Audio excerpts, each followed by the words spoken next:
The battle for the swing states is on, and new polls this week show Hillary Clinton with a significant lead in some of the key states. Here to break it all down and talk about what Trump needs to do to turn it around, Trump campaign pollster Kellyanne Conway. All right, Kellyanne, good to have you on Justice. What I want to do is I want to talk about those swing states. Donald is not doing as well as he was doing. He's down nationwide, but I want to go through some of the states. I'm going to get them up on the screen. I want to start with Florida. Now, he won big in Florida. Right now, Hillary's at 44. He's at 39. It's a must-win state, correct, for Donald? But we have a huge field operation there, and Mr. Trump was there this week. Governor Pence, his vice presidential running mate, has been there. That's a state where we've got a great ground game. And the other thing is, the question that nobody's asking, Judge, is why is Hillary Clinton at 44% in Florida?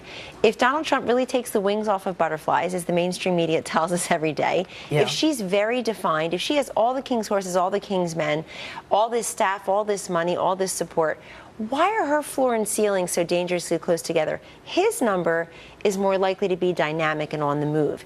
It's his number that can go up. She's basically been hovering around the same place for a long time. And I'll tell you what else has happened in the last 2 weeks. Scarcity has benefited her. All of the news coverage is about him. When you shroud her and you protect her and you hide her, she does very well. She tried to win the primary that way, didn't she? They called her the nominee for a long time. Then all of a sudden she had to come out and debate Bernie Sanders. He went on to win 22 states. She doesn't wear well. That's why they keep her hidden. You can't hide forever. But Kellyanne, when you look at what's going on, if she hides, they go after Donald. Exactly. She can have these emails come out as they did today that to me indicate a blatant pay to play. And she just, her numbers go up and they attack him for saying, Second Amendment or this or that. And that's why I wanted to raise it with you. We can talk about numbers, we can talk about demography, but this is an important point because it's one thing to have unfair and biased media coverage. We expect that of the Trump campaign. It's quite another, Judge, to have incomplete coverage of this race. Last I checked, there are 2 major party candidates running for president. Only one gets all the coverage. And look, I know it's more exciting to cover Donald Trump. He's a historically dynamic candidate. He's fascinating. I know she's boring and she lies for a living and people get tired of her. She's very grating, but everybody has a duty to cover her. She can't hide forever, and I'm telling you, as soon as you start seeing more of her, not in her $60 million worth of ads, but seeing more of her on the stump, it won't go well. All right, let's go to the next state. What do we have, guys? Colorado, she's at 46, he's at 32. What does he do to turn that around? Visit Colorado and also tap into what I think is a tremendous grassroots operation in Colorado.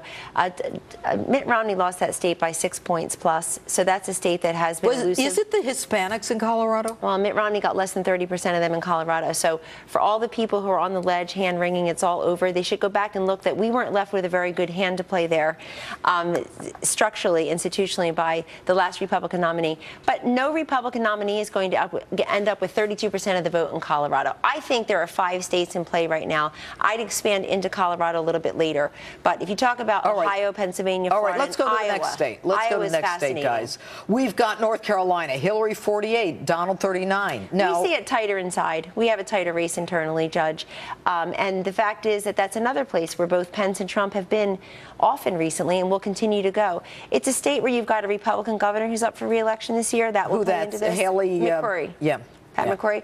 And it's a state that it's the only one of the 9 swing states that Mitt Romney actually carried, and narrowly. Remember, there were 9 swing states left. He won 1, which means he lost 8. Let's do the easy math. So we feel this is August, not October, and that we're poised to earn these votes to continue to campaign. But if Donald is the one who's all over the place and she's not, he's still low. He's still lower. I mean, we just talked about that with the panel. She's not showing up anywhere. She's got all the bad factual press, and he's got all the illusionary press, negative press. Let's keep going. Then Pennsylvania, Hillary 48, Donald 37, and that mess.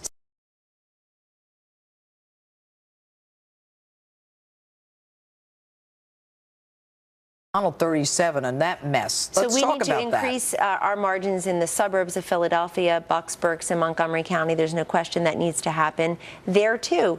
It comes down to ground game. It comes down to candidate appearances.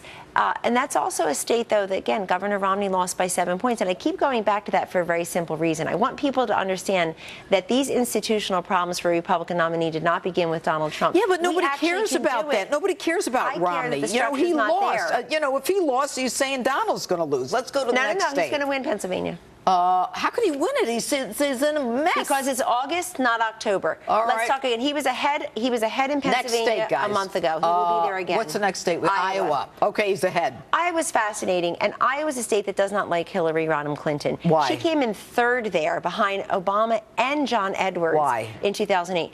She just doesn't. They don't cotton to her. She doesn't click with people in Iowa. She effectively lost there to Bernie Sanders this year. She won by like a less than a percentage point. All right. That's a place where Donald Trump will do well. Huge rallies this week for Governor Pence there. It's a place where, as the governor of Indiana, he can go into Iowa again and again. I'd put him there. All right, Kellyanne Conway, we're going to bring you back and keep going through this. Thanks so much for being with us.